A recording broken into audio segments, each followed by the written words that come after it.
Hey there, so I am out in the garden today planting up some seeds for fall. They're going to be direct sown seeds, and I thought I would show you where I am planting all of them. I did do another video about all the seeds I'm starting in July, and so I will link that in the description. But this is where I am direct sowing all of these seeds, and I'll go through with you what I'm planting and where. So a few are actually going to be kind of started in seed trays. So I'm going to do these peppers. These are like those, fall, you see these in garden centers, little decorative peppers. I'm going to start those just in 6-packs. And then I'm going to do some bunching onions in 6-packs too. I'm just going to kind of do this mix of a few different varieties, some Crimson Forest, Parade OG, Tokyo Long White. And I'm also going to do some red Freddy basil. This is just a red, like Genovese basil, so super good for cooking and everything, but I thought it looked kind of fall-ish. So I'm just going to fill up these little 6-packs with some potting mix and then plant the seeds into it. Nothing really super special. So this is gonna be a pretty basic standard process. I just have a organic potting mix. I'm not doing like a seed starting mix just because I find that I have great luck with like a nice fine potting mix. Some potting mixes are like more barky or have, they're just like a little bit more coarse, but I found that this one is pretty fine, so the seeds should have no problem getting started. And that way they also have like all the nutrients and everything in the soil as well once they get going. And I'm gonna do, let's see how many pepper seeds I have in here. I'm not sure how many are in here. Oh, looks like just at least one room for one in each cell. I'm starting 6 just to have backup. One cell will have 2, just to have backup. I don't know that I really need 6 of these, but then I'll have, if one of them doesn't germinate or something, I'll still have a bunch. And I'll show you where I'm going to put all these 6-packs to grow, but that will be perfect. Then we're going to do the bunching onions, and I'm going to do 2 6-packs of these because I want to have a lot.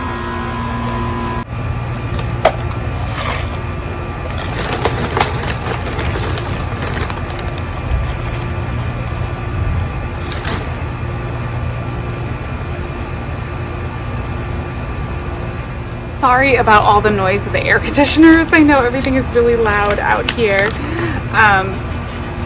For the bunching onions, I've showed this before, but how I plant them are in like little clumps, so that when they come up kind of in like that little bunch. They don't mind growing like right next to each other. That's totally fine.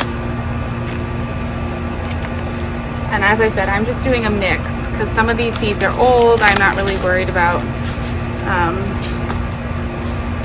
different varieties mixing together. I know what 3 varieties I have. And I'm going to seed pretty heavily because I want nice thick bunches that I can then, piece apart as I harvest. And I'm just going to cover a little soil on top. I think I hear some thunder I better hurry because I think we have a thunderstorm coming. I didn't realize it was going to rain today, but I'm starting to hear thunder in the background. Okay, now the basil. And for basil, I do kind of the same thing as well, where I kind of clump the basil seeds. Like I'll do not quite as many as I would with the bunching onions, but I still like to grow them in like a little clump of like maybe 5, 6 basil seeds, kind of all within the same cell. I will spread them out in the cell, but that way you know, you get like a nice little healthy clump of basil, and it grows just fine. It doesn't mind being close to all of its little friends. And basil seeds are super small, so you don't even need to put any soil on top. I just usually like gently press it in, and I find that that works just great. So those are basil, put that over there. Okay, now we're gonna do a couple containers. I have a couple containers like this, and I'm going to plant sunflower seeds in them. I have the evening mix sunflower. I feel like this mix looks like kind of prime fall. Oh no, everything's blowing around. Prime fall sunflower colors. And let's see, it should be perfect for like a late fall. It's like 80 to 90 days till flower, so that's definitely gonna put that at like a real fall kind of harvest. Maybe October will be when that's blooming. So I have a container like this. This is not very big. It's maybe 8 inches across. I'm just gonna put 3 seeds in there. And I talked a little bit about this when I did the other video about these seeds, but when you grow sunflowers like this, they just don't get quite as big. So if you grow them like in a container and close together like that, they're not gonna get quite as tall, but as long as they have enough sun, they will still flower. That should be totally fine. Now, I'm like looking at the sky because rain is coming. I'm gonna do the other container of the sunflowers, but I wanna make sure I show you where I'm doing the corn too, because I'm super excited about this. I'm doing a little bit of broom corn and this red Seneca stalker corn. So 2 very, very pretty varieties of corn. And I'm excited about where I'm gonna plant them. I have this window box. It's not hooked up to anything. I'm using it as like a rectangular planter, and I'm going to plant all my corn in here. I'm really excited. I think this is gonna look really pretty once it's all growing up, and it'll be a really nice, like, just, I have a vision, you know, once the corn stalks are growing up, I think that one is gonna look really beautiful. Planting containers from seed is always interesting because you never quite know, you know, what it's going to look like until everything grows. And sometimes it doesn't turn out. So I do encourage you, if you're new to container gardening and you have a couple that you're like, that wasn't that wasn't what I was expected. It happens. It happens to us, all of us. Anyone who's been growing in containers at any point in time knows, like, it just, sometimes it works and sometimes it doesn't. Planting from seed, sometimes it turns out, sometimes it doesn't. But if this turns out the way I envision it, I think it'll be beautiful. And you just kind of want to imagine, like, how big is that container going to be and what are those plants going to look like when they're mature. Okay, I can hear this thunder rolling in super fast, but I've got the corn set in this container. That's good. I'm actually thinking I may do another container of like all fall things from seed. Oh, there comes the rain. Oh my goodness. Okay. So I may do some corn in that with like some kale and something. I'm still kind of thinking about that. So stay tuned. We may have more fall containers like that. Okay, here comes the storm. This is a good reminder, having this storm coming in, because when you're starting plants from seed outside, like especially, not so much the corn, because I'm just gathering up all these seeds, because the corn seedlings or the corn seeds themselves are such big seeds, they're buried well underneath the soil. It's not usually a super big issue as far as heavy rain dislodging the seeds, as long as they're on a flat surface and the water's not washing away any place. But like the seeds that I have in those seed trays, the basil, the onions, and the peppers, those are really kind of at risk of being washed out. And I've lost a lot of seedlings, even little baby seedlings, like when they first come up and they're really tender. If you get a huge rain, it can really harm them. And even more so when they're in the little seed, you know, their little like seed trays. They're just that much more exposed. So I'm actually going to keep mine right here during the rainstorm. I've got them on this ledge next to the door where I know that they aren't even going to get rained on at all. And I'll water them in probably this afternoon, maybe like once this rain is over, I'll come out and water them in. But this way, they won't just get absolutely washed away because that is totally a really big risk with a rain like this. It sounds like we're going to get a really nice big thunderstorm here, which could cause some serious problems. Okay, so I want to talk real quick before it starts pouring about my plan for these bean seeds. You may have seen I have 3 different kinds of beans. Let me put down these seeds inside. So these are the 3 kinds of beans that I have. Some purple, some yellow, and this really awesome container variety of beans. And what I decided to do with them is actually stick them in a few containers that are kind of empty. So like if you see this sunflower container right here, there's nothing underneath the sunflower, right? And I've got the same thing going on in a couple of these tomato containers. Like there's not really anything growing underneath the tomatoes. I tried to get some basil going, but that just never really took off. So there's some empty space. And as a small space gardener, I am conserving space at every turn I possibly can. And I'm trying to make sure that I utilize every little inch of my garden. So I'm just gonna pop in some of these bean seeds kind of willy-nilly into some of these containers. Maybe, I gotta look, there might be a couple holes in the raised beds too where I can just put in like 1 or 2 beans. I'm not going for a huge harvest at all. I'm definitely just looking for like a few fresh beans from the garden. They'll be kind of fun, and I just have all these bean seeds and I need to use them up. I kind of realized that with a small garden, I can never really grow enough beans to, like, let's say, you know, produce a huge harvest of beans to certainly not like freeze or can or anything like that. Like these are just gonna be yeah, just for like a few in a salad or on a side, probably even mixed in with some store-bought beans, because honestly, yeah, I just don't have, well, I don't want to dedicate the space, I guess, to growing a huge harvest of beans.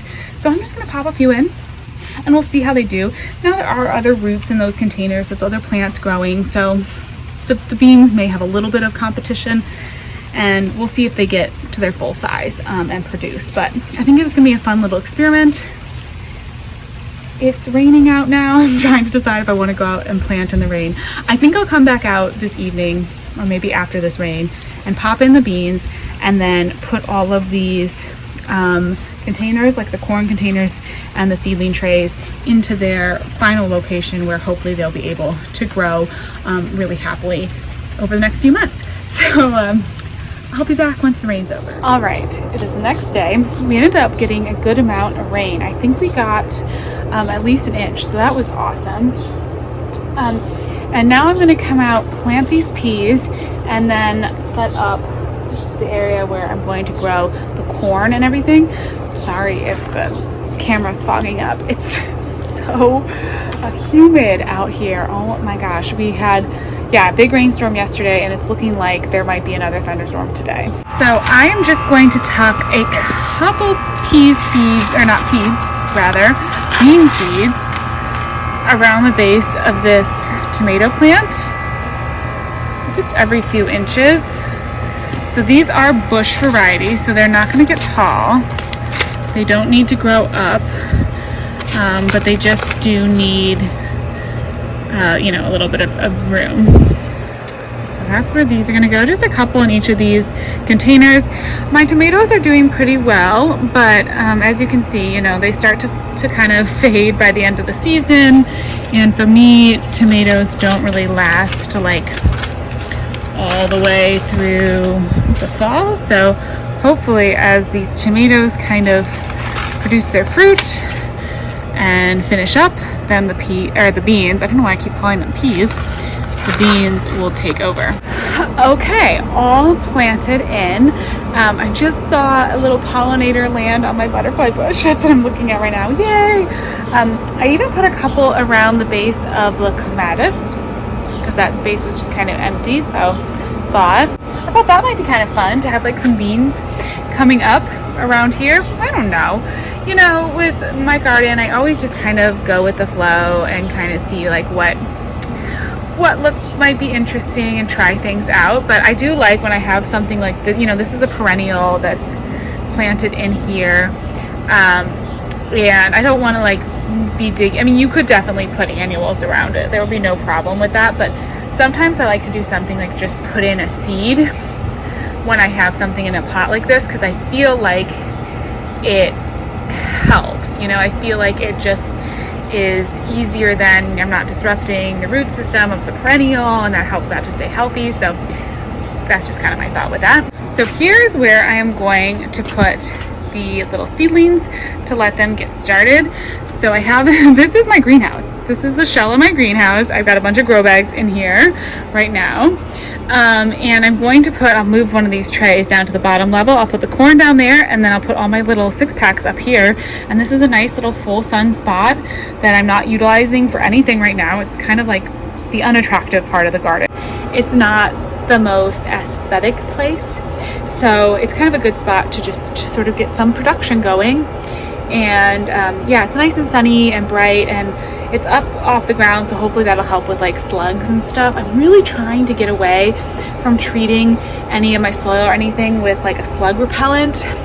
Slugs go after my seedlings really badly. I have a lot of slugs, and I just hear more thunder. We got a lot of slugs in this garden. So it's hard because, you know, sometimes you just have to put down slug bait, but I would really like, if I can get away with it, to not have to. So maybe being up here on these shelves, maybe the slugs won't get after it. So I'm going to move those up there, and then I'll show you that. Well, I was just watering everything. I've got these set up there. I think this is the perfect spot. Actually, it's kind of interesting. The window box fits perfectly on there, so that's actually something good to know for like winter growing. And these, I'll just have to make sure I water them every day so that they don't dry out, because that is a very hot, sunny spot. But as long as I water them and keep an eye on it, that'll be fine. And the window box is actually self-watering, so that could potentially be actually really easy to keep an eye on. But I was watering these, and I decided I'd water the containers because there were a couple that just didn't seem like they really got the rain yesterday. And I watered my seed packets. So I need to plant these beans because now they have been watered. What I think I'm gonna do, I really don't even have space, honestly, for them, but I think I'm gonna plant a few in the back of this bed here, just kind of under the tomatoes. I don't know if they'll get enough sun. I don't know if that will work at all, but I'm gonna plant them under here and just give it a go, because I can't save those seed packets. Those seed packets are done. Once you like get a seed packet wet like this, I could lay them out and try to dry them, but it's not worth it. I'm just gonna plant them, and that'll be a little experiment.